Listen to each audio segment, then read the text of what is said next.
ನಮಸ್ಕಾರ. ಕಿರಣ ಸರಸ್ವತಿ ಯೂಟ್ಯೂಬ್ ಚಾನೆಲ್ಗೆ ನಿಮಗೆ ಆತ್ಮೀಯವಾದ ಸ್ವಾಗತ.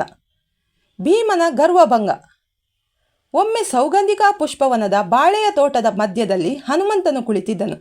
ವಯಸ್ಸಾದ ಮುದುಕನಂತೆ ತುಂಬ ಅಶಕ್ತನಂತೆ ಕಾಣುತ್ತಿದ್ದ ಹನುಮಂತನು ಭೀಮಸೇನ ಬರುವುದನ್ನೇ ನಿರೀಕ್ಷಿಸುತ್ತಾ ಕುಳಿತಿದ್ದನು.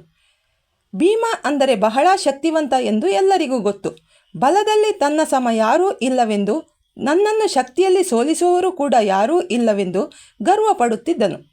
ಎಲ್ಲರೂ ತನಗೆ ಹೆದರಿ ನಡೆಯಬೇಕೆಂಬ ಸಂಕಲ್ಪ, ಗರ್ವ ಅವನಲ್ಲಿತ್ತು.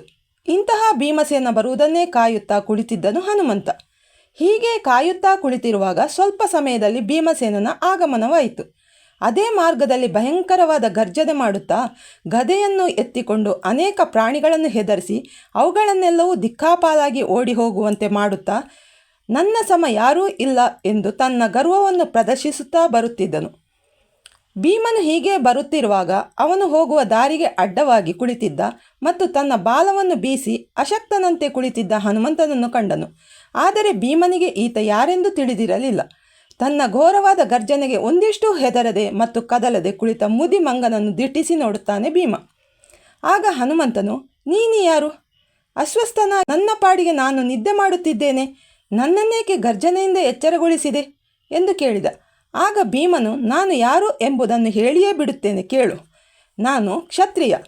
ಸೋಮವಂಶದಲ್ಲಿ ವಾಯುವಿನ ಅನುಗ್ರಹದಿಂದ ಕುಂತಿಯ ಗರ್ಭಾಂಬುದಿಯಲ್ಲಿ ಪಾಂಡುರಾಜನ ಎರಡನೆಯ ಮಗನಾಗಿ ಹುಟ್ಟಿದ್ದೇನೆ. ನನ್ನನ್ನು ಭೀಮಸೇನ ಎಂದು ಕರೆಯುತ್ತಾರೆ. ಆಗ ಹನುಮಂತನು ನಗುನಗುತ್ತಾ ಹೇಳಿದನು, ಭೀಮಸೇನ, ನಾನು ಕಪಿ.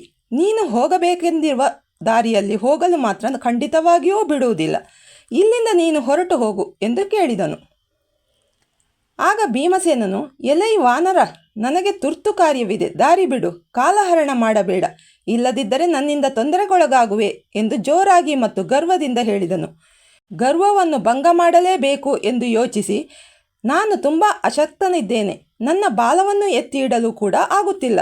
ಆದ ಕಾರಣ ನೀನೇ ನನ್ನ ಬಾಲವನ್ನು ಎತ್ತಿ ಆ ಕಡೆ ಇಟ್ಟು ಮುಂದಕ್ಕೆ ಹೋಗು ಎಂದನು. ಹನುಮಂತ, ದಾರಿ ಬಿಡು ಎಂದರೆ ಬಾಲವನ್ನು ಎತ್ತಿಟ್ಟು ಹೋಗು ಎಂದು ನನಗೆ ಹೇಳುತ್ತಿರುವೆಯಲ್ಲ ಎಂದು ಕೋಪಗೊಂಡು ಕಪಿಯ ಬಾಲವನ್ನು ಕೇವಲ ತನ್ನ ಎಡಗೈಯಿಂದ ಎತ್ತಿ ಬಿಸಾಕುವೆ ಎನ್ನುತ್ತಾ ಎಡಗೈಯಿಂದ ಹನುಮಂತನ ಬಾಲವನ್ನು ಎತ್ತಲು ಹೋದ. ಕೊಂಚವೂ ಜರಗಲಿಲ್ಲ. ಆಗ ಭೀಮನು ತನ್ನ ಬಲಗೈಯಿಂದ ಎತ್ತಲು ನೋಡಿದ. ಆಗಲೂ ಬಾಲ ಕಿಂಚಿತ್ತೂ ಅಲ್ಲಾಡಲಿಲ್ಲ. ಆಗ ಅವನು ತನ್ನ ಎರಡೂ ಕೈಗಳಿಂದ ಎತ್ತಲು ಪ್ರಯತ್ನಿಸಿದನಾದರೂ ಹನುಮಂತನ ಬಾಲ ಎತ್ತಲಾಗದೆ ಮುಗ್ಗರಿಸಿ ಕೆಳಗೆ ಬಿದ್ದನು. ಭೀಮನ ದೇಹ ಬೆವರಿನಿಂದ ತುಂಬಿ ಹೋಯಿತು. ತನಗ್ಯಾರೂ ಸರಿಸಾಟಿ ಇಲ್ಲವೆಂದು ತಿಳಿದುಕೊಂಡಿದ್ದ ಅವನಿಗೆ ಭಾರೀ ಸೋಲಾಯಿತು, ಅವಮಾನವೂ ಆಯಿತು, ನಾಚಿಕೆಯೂ ಆಯಿತು. ನಂತರ ಭೀಮನು ನಾಚಿಕೆಯಿಂದ ತಲೆ ತಗ್ಗಿಸಿ ಹನುಮಂತನ ಮುಂದೆ ನಿಂತು ಬಿಟ್ಟನು. ನಂತರ ಅವನಿಗೆ ಸಂಶಯ ಬಂದು, ನಿಜವಾಗಲೂ ನೀನು ಯಾರು? ಕಪಿಶಾರ್ದೂಲ, ಪ್ರಸನ್ನನಾಗು, ನನ್ನ ಗರ್ವವನ್ನು ಕ್ಷಮಿಸು. ನೀನೇನು ಸಿದ್ಧನೇ ಅಥವಾ ದೇವನೇ? ನೀನ್ಯಾರು ಎಂಬುದನ್ನು ಸ್ಪಷ್ಟವಾಗಿ ತಿಳಿಸು ಎಂದು ಹನುಮಂತನನ್ನು ಪ್ರಾರ್ಥಿಸಿದನು. ಆಗ ಹನುಮಂತನು, ನಾನು ವಾಯುದೇವನ ಅನುಗ್ರಹದಿಂದ ಅಂಜನೆಯಲ್ಲಿ ಹುಟ್ಟಿದವನು. ನಾನು ಬೇರೆ ಯಾರೂ ಅಲ್ಲ, ಹನುಮಂತನೆಂಬ ಹೆಸರಿನ ವಾನರನು.